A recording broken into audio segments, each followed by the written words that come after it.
L'honorable député de Lac-Saint-Louis. Merci, Monsieur le Président. Alors, c'est un bon projet de loi pour lancer les travaux de la Chambre, les travaux automnales de la Chambre. Et c'est un plaisir pour moi de participer à ce débat. J'aimerais, pour débuter, parler un peu plus en général du comportement des forces policières et en commençant par en relatant à cette Chambre un incident dont j'ai été témoin cet été. Je m'étais arrêté dans un Tim Hortons de ma circonscription pour prendre un café et travailler mon plan de travail. Et en entrant, il y avait 3 personnes assises à une table, 2 femmes, un homme. Et après un certain moment, on pouvait se rendre compte que la 3e personne ne faisait pas vraiment partie ne connaissait pas vraiment les 2 autres personnes. Et cette 3e personne, c'était une dame peut-être dans la vingtaine. Elle avait les mains, la tête dans les mains, elle pleurait. Et elle était évidemment en grande détresse. Alors, cette scène s'est déroulée assez tranquillement quand même pendant au moins une quinzaine de minutes. À un moment donné, 2 policiers sont entrés, des policiers les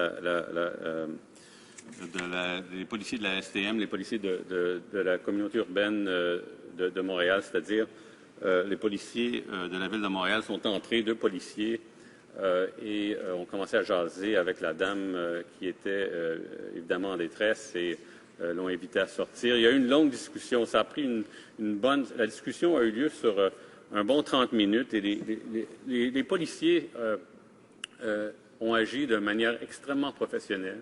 Ils étaient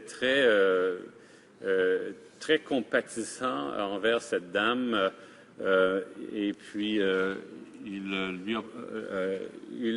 lui a posé des questions, évidemment. C'est possible que cette dame fût suicidaire ou peut-être même droguée ou qu'elle passait par une crise psychologique. En tout cas, en bout de ligne,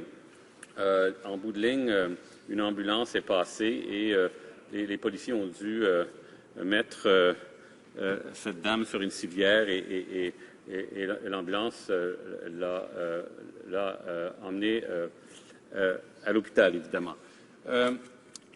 C'est juste pour dire à quel point nos forces policières travaillent d'une manière exceptionnelle, d'une manière très professionnelle, avec une patience, une attention exceptionnelle et lorsqu'ils viennent en aide de personnes ou lorsqu'ils viennent pour s'adresser à une situation qui pourrait mal tourner.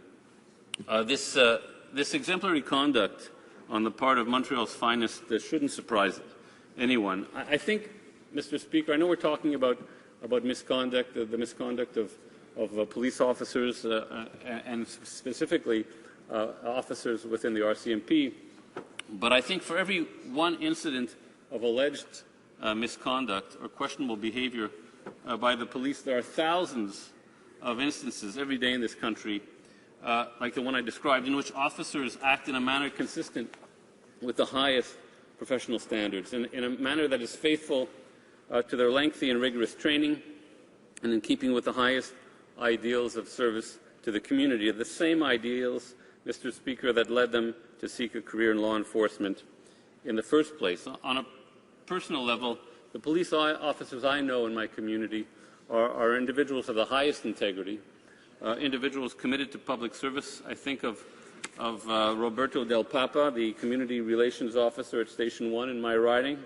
I think of Paul Dufort, a detective for many, many years, a gentleman who had a career as a detective with the Montreal Police prior to being elected city councillor in my home town of Kirkland. I think of Michel Lecomte, now retired, but for many years a stalwart presence in Montreal's West Island community as commander of Station 1.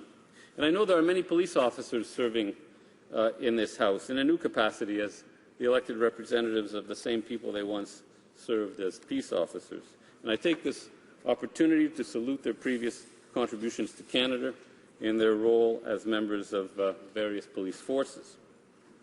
True, the incident I described did not specifically involve the RCMP.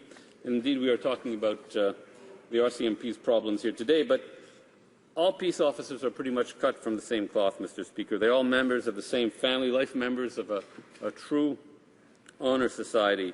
What used to be called the Brotherhood, before women joined the forces to serve in the same capacity as men and provide the diversity necessary in any public institution that aims to earn and keep the trust, respect and support of the general population. I came to understand the deep and special bonds that exist within the police community through a friend of mine, the Honourable George Springate, who is now a senior citizenship judge, but who started his career as a policeman. Many of you here in this House may have heard of him. He started as a policeman, then became a place kicker for the Montreal Alouettes and helped win the Grey Cup in, I think it was 1970. After that, he became a lawyer, and after that was head of the police tech program at John Abbott College in my riding, and he's been a citizenship judge for a number of years now, doing an exemplary job bringing new citizens, giving the oath to new citizens. And Judge Springate, I've come to understand, knows every police officer in this country. Every time he runs into a police officer, somehow he seems to know him or her. And whether it's an RCMP agent or a member of other police forces, municipal police forces, he makes you realize that it's one big community of individuals, men and women, serving society. Mr. Speaker, it's true that there is some cynicism in our society towards police officers. Even when I was at that Tim Hortons this summer, and the police officers were dealing with the situation at hand in an exceptionally professional and noble way, there were people in the coffee shop who somehow thought they were using too much force, which was absolutely not the case. So there is a level of cynicism towards the police, and obviously this bill to some extent is intended to reassure the public that our RCMP officers are behaving properly. But I would like to suggest that this cynicism is really surface deep, that really fundamentally Canadians truly trust their police officers, truly feel that the police officers are there to maintain order and to do the best in upholding the public good. You just have to think for a moment, Mr. Speaker. Everyone here who might have kids or know some kids would probably have given them the following advice: if ever you're in trouble, you're lost, or you need some help, and there's a police officer around, go to the police officer. Now, a public that is cynical towards the forces of law and order would not say that to their children.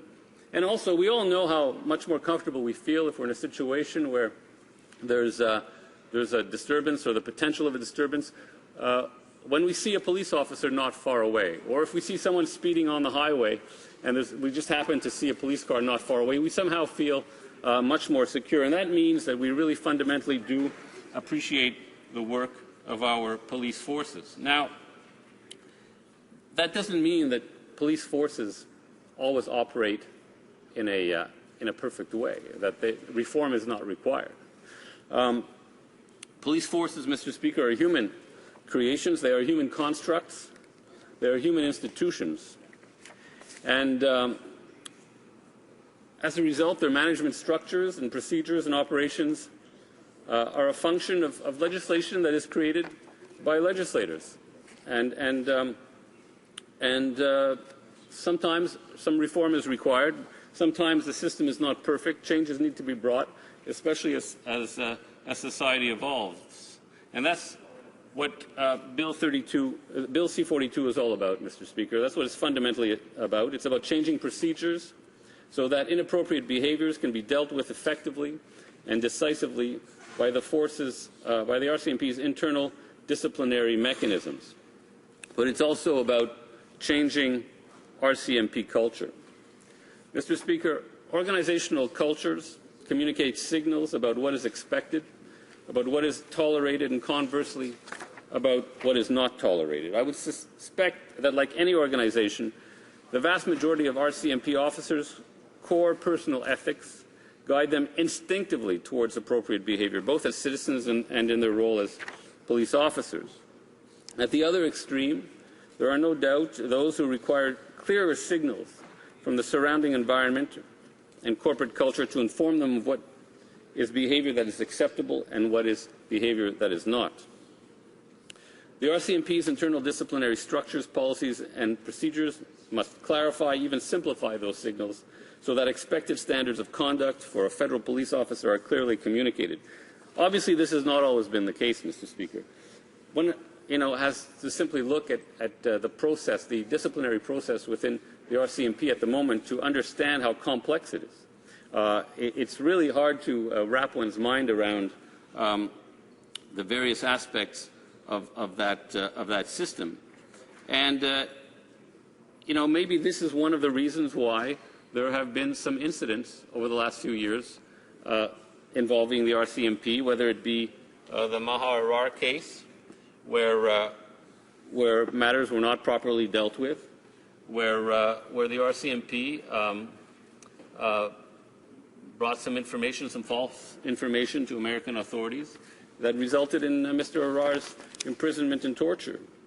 Maybe it is the current system and its failure to communicate properly the inherent solid values of the RCMP that has led officers to go astray in other ways. For example, in 2004, when the RCMP raided the home and office of Ottawa citizen reporter Juliette O'Neill. Soon thereafter, the Ontario Court of Justice ruled that the sections of the Security of Information Act used by the RCMP violated the Canadian Charter of Rights and Freedoms. So somewhere there's a problem in terms of communicating to some officers anyway what is expected in terms of standards of behavior. The court also found that the issuance and execution of the warrants in that case constituted an abuse of process by the RCMP in order that they be quashed. Mr. Speaker, then in 2007, David Brown, a former head of the Ontario Securities Commission, released his report on allegations that senior RCMP officers covered up problems in the administration of the force's pension and insurance fund. He didn't find an issue of cover-up, just mismanagement, saying that the force requires major changes to its governance and culture. Quote, "We need fundamental cultural, structural, and governance changes throughout the RCMP." He went on to say the RCMP structure and culture is, quote, completely at odds with the reality of running a $3 billion enterprise. So this is what we're doing here today. We're debating a bill which is intended to bring some reform, some clarity, perhaps some simplification to disciplinary procedures and other related procedures within the RCMP so that they are clearly understood by RCMP officers, Mr. Speaker. In this regard, in regards to the bill,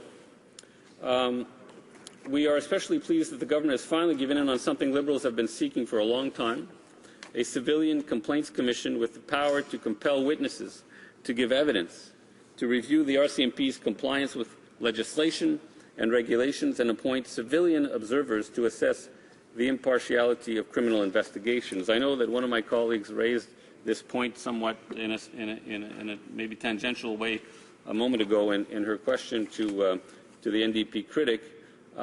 Yes, provincial police forces will be empowered, and I believe they are empowered at the moment to investigate situations of potential or alleged misconduct by RCMP officers. But the new complaints commission, or the new complaints office, and the name escapes me at this exact moment, but that new office will have the power to review investigations to see if they were truly impartial, and they will also have the power to call witnesses. So I think that is an important safeguard. Whether it's a perfect mechanism, we'll see in committee. We'll hear differing opinions, no doubt on that, and we'll produce amendments as a result. Now, Mr. Speaker, the RCMP is an iconic and thus powerful symbol for Canadians, but its identification with Canada and our Canadian values of order and good government is also international. If I'm not mistaken, the RCMP, or Mounted Police as it's known, is the most identifiable symbol of Canada in the world outside our borders. We must restore that symbol's polish, not so much to maintain the global community's esteem for Canada, though that of course is desirable, but more importantly so that Canadians can have the confidence they require that our country's laws are being respected by those who enforce them, and that the peace officers who work to uphold that respect are carrying out their duties with integrity. In other words, that the values they represent are real, and that there is no double standard in living and applying those values. That is why this bill is important. That is why we must get its detailed provisions right. We can't afford as a committee, as a parliament, to slip up on this important task before us. I look forward to participating in Bill C-42 study in committee and working with my colleagues in amending it where necessary. And I sincerely hope that the government members on the committee will be open to suggestions from the opposition. I know the government probably has its own point of view of what needs to be amended, but I really do sincerely hope that the government listens to the debate, because these debates sometimes uncover issues that people who prepared the bill within the department or ministers of cabinet did not foresee. So that's going to be an important part of this process, and I hope the government takes advantage of the committee process to make the bill better. Finally, it's unfortunate, though, that it took a letter from new RCMP Commissioner Robert Paulson underscoring the need for urgent reform before the government saw fit to act. It's also unfortunate, quite frankly, that it took some high-profile sexual harassment cases to encourage the government to act. We obviously, Liberals, wish to assist the new Commissioner in the mandate he has been given to reform the RCMP structures, disciplinary processes, and ultimately its culture and credibility with Canadians. And we're looking forward to getting started on working on this bill in committee. So we'll be obviously supporting it at second reading. Thank you, Mr. Speaker.